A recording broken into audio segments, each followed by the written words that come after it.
This is Ed Gerke in Detroit Lakes, Minnesota, on behalf of Diane Jolliker and One Heart, One Mind, wanting to express our gratitude for Gerald Durstein. I met Gerald Durstein on August 13th, 2007 at the Native American Holy Spirit Gathering at Strawberry Lake Christian Retreat on the White Earth Reservation in Ogama, Minnesota.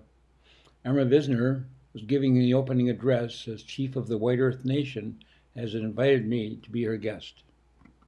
Gerald, Beulah, and Joanne hosted a dinner that included Native American tribes from many areas around the United States.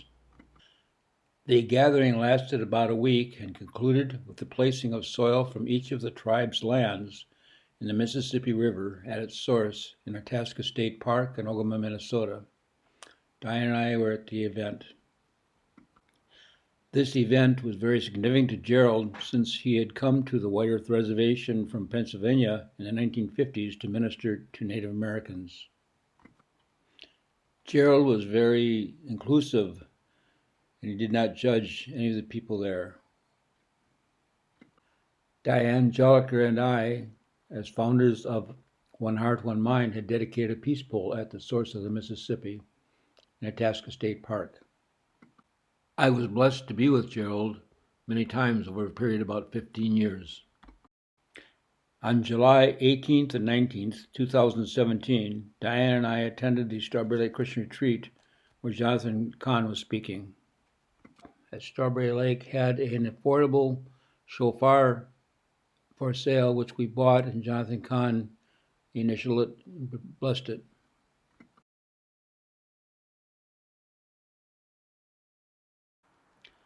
On August 31st, 2017, Diane and I went to Gerald's home and the original house where the revival began. And then we attended a service where Joanne and her husband Bill Coffrey and Phil and Jeanette Durstein participated. This is the picture of the interior of the home and a picture of Beulah and Gerald that were on the wall.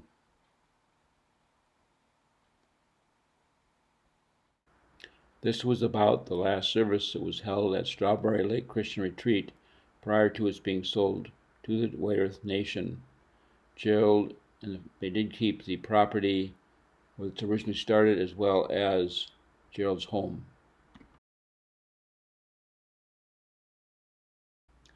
On June 12, 2018, Gerald walked into the Wells Fargo Bank in Detroit Lakes where I was at and announced that he had gotten married and his new wife was in the car, so I had a chance to meet Shirley for the first time.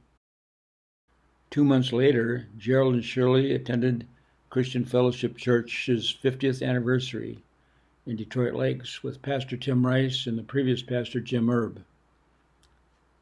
Gerald had basically started this church.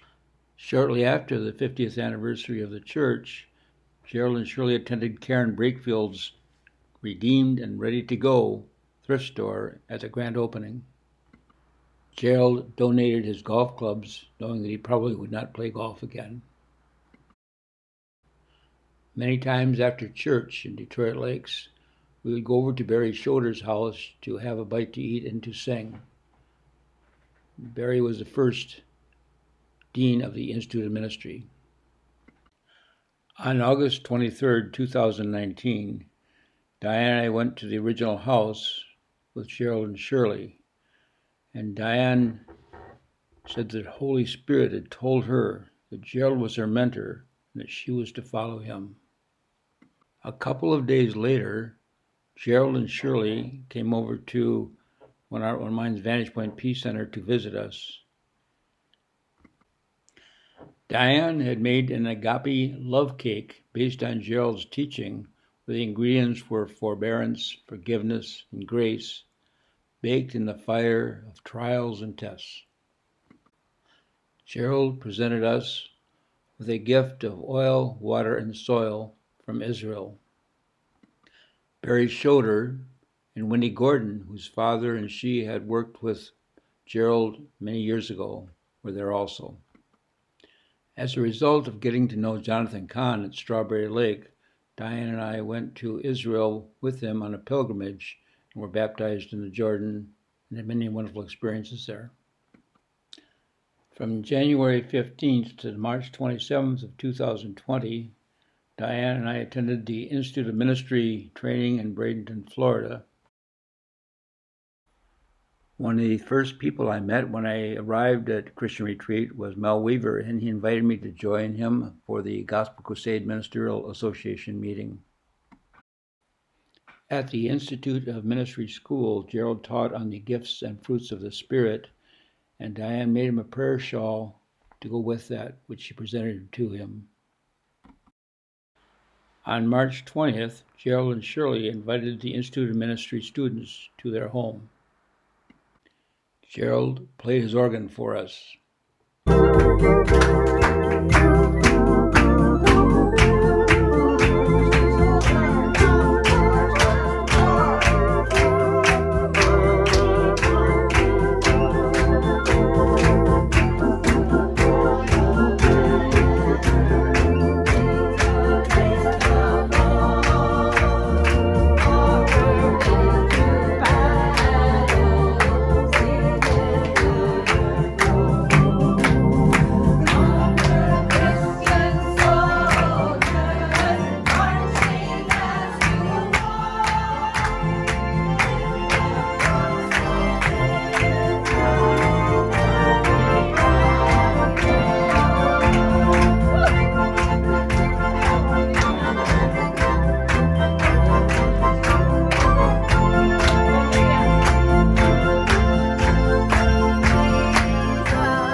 Thank you. Are you taking a picture?